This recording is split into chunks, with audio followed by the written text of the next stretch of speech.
ഷാർജയിലെ ഫ്ളാറ്റിൽ കൊല്ലം സ്വദേശി അതുല്യയെ തൂങ്ങി മരിച്ച നിലയിൽ കണ്ടെത്തിയ സംഭവത്തിൽ ഭർത്താവ് സതീഷ് ശങ്കറിനെതിരെ ഗുരുതര ആരോപണങ്ങളുമായി അതുല്യയുടെ സുഹൃത്ത്. സതീഷ് അതുല്യയെ കൊണ്ട് മൂത്രം വരെ കുടിപ്പിച്ചെന്നും അടിവസ്ത്രമൂരി മുഖത്തേക്കെറിഞ്ഞെന്നും സുഹൃത്ത് ആരോപിച്ചു. അതുല്യ തന്നോട് വെളിപ്പെടുത്തിയ കാര്യങ്ങളെന്ന നിലയിലാണ് സുഹൃത്ത് ഇക്കാര്യങ്ങൾ വാർത്താ ചാനലിൽ തുറന്നു പറഞ്ഞത്. സതീഷിൽ നിന്ന് കൊടിയ പീഡനമാണ് അതുല്യ അനുഭവിച്ചതെന്ന് സുഹൃത്ത് പറയുന്നു. ആത്മഹത്യ ചെയ്തേക്കാവുന്ന വലിയ വലിയ പ്രശ്നങ്ങൾ നേരത്തെ ഉണ്ടായിട്ടുണ്ട്. അപ്പോൾ ചെയ്യണമായിരുന്നു. ഇപ്പോൾ മരിക്കുന്നതിന് തലേ ദിവസം വരെ ഭയങ്കര സന്തോഷത്തോടെയാണ് സംസാരിച്ചത്. അവന് ഒരു ഭാര്യയല്ല, ഒരു അടിമയാണ് വേണ്ടിയിരുന്നതെന്നും സുഹൃത്ത് പ്രതികരിച്ചു. ജോലിക്ക് പോകുമ്പോൾ 3 നേരത്തെ ഭക്ഷണം തയ്യാറാക്കി കൊടുക്കണം. ഷൂലേസ് വരെ കെട്ടിക്കൊടുക്കണം. അടിവസ്ത്രം വരെ ഊരി അവളുടെ മുഖത്താണ് എറിയുന്നത്. അവൻ മൂത്രമൊഴിച്ചിട്ട് അത് അവളെ കൊണ്ട് കുടിപ്പിച്ചിട്ടുണ്ട്. അതുല്യ ഇക്കാര്യം തന്നോട് പറഞ്ഞിട്ടുണ്ടെന്നും സുഹൃത്ത് വെളിപ്പെടുത്തി. അവൾ ഗർഭിണിയായിരുന്ന സമയത്തും ഉപദ്രവിച്ചിരുന്നു. ആത്മഹത്യ ചെയ്യുകയാണെങ്കിൽ അന്ന് ചെയ്യുമായിരുന്നു. ഇത്രയും പ്രശ്നം സഹിച്ച വ്യക്തി ഒരിക്കലും ഈയൊരു ചെറിയ കാര്യത്തിന് ആത്മഹത്യ ചെയ്യില്ല.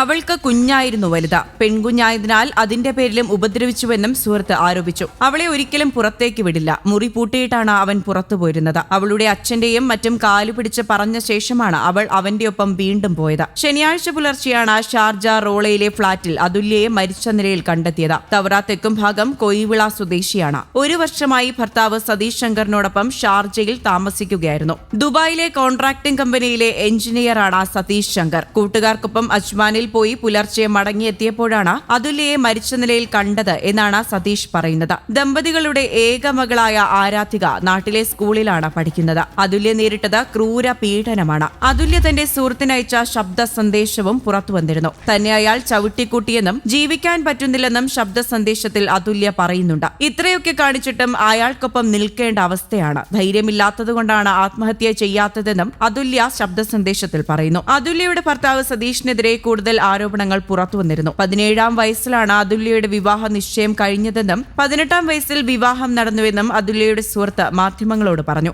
ശാരീരികവും മാനസികവുമായുള്ള പീഡനം തുടർന്നിരുന്നു. എന്നാൽ അതുല്യയ്ക്ക് സതീഷിനോട് ഭയങ്കര സ്നേഹമായിരുന്നു. ബുദ്ധിമുട്ടാണെങ്കിലും ബന്ധം ഉപേക്ഷിക്കാനും വീട്ടിലേക്ക് വരാനും വീട്ടുകാർ പറഞ്ഞിരുന്നു. എന്നാൽ പലപ്പോഴും ചെയ്ത കാര്യങ്ങളൊന്നും ഓർമ്മയില്ലെന്നും പറ്റിപ്പോയെന്നുമൊക്കെ സതീഷ് മാപ്പ് പറഞ്ഞു. തുടർന്ന് വീണ്ടും സതീഷിനൊപ്പം ജീവിക്കാൻ അതുല്യ തീരുമാനിക്കുകയായിരുന്നുവെന്നും സുഹൃത്ത് വെളിപ്പെടുത്തി. അതേസമയം സംഭവത്തിൽ ഭർത്താവ് സതീഷിനെതിരെ പോലീസ് കേസെടുത്തിട്ടുണ്ട്. അതുല്യയുടെ കുടുംബം നൽകിയ പരാതിയിൽ ചവറ തെക്കും ഭാഗം പോലീസാണ് കൊലപാതക കുറ്റം ചുമത്തി കേസെടുത്തത്. സതീഷിനെതിരെ ശാരീരിക പീഡനം, സ്ത്രീധന പീഡനം എന്നീ വകുപ്പുകളും ചുമത്തിയിട്ടുണ്ട്. സ്ത്രീധനത്തിന്റെ പേരിലും ഭർത്താവ് അതുല്യയെ പീഡിപ്പിച്ചിരുന്നുവെന്ന കുടുംബം നൽകിയ പരാതിയിൽ പറയുന്നു. അതേസമയം അതുല്യയുടെ മരണത്തിൽ ദുരൂഹത ആരോപിച്ച ഭർത്താവ് സതീഷ് ശങ്കർ രംഗത്തെത്തി. ഞായറാഴ്ചയാണ് സതീഷ് മാധ്യമങ്ങളോട് ഭാര്യയുടെ മരണത്തിൽ സംശയം പ്രകടിപ്പിച്ചത്. അതുല്യ ആത്മഹത്യ ചെയ്യുമെന്ന് വിശ്വസിക്കുന്നില്ലെന്ന് സതീഷ് പറഞ്ഞു. ഒന്നുകിൽ ആരോ അപായപ്പെടുത്തി, അല്ലെങ്കിൽ തന്നെ പേടിപ്പിക്കാനുള്ള ശ്രമത്തിൽ അബദ്ധം പറ്റിയെന്നാണ് സതീഷിന്റെ വാദം. പോലീസിനോട് എല്ലാം തുറന്നു പറഞ്ഞിട്ടുണ്ട്. ബെഡ്റൂമിലെ ചില സാഹചര്യങ്ങളിൽ സംശയമുണ്ട്.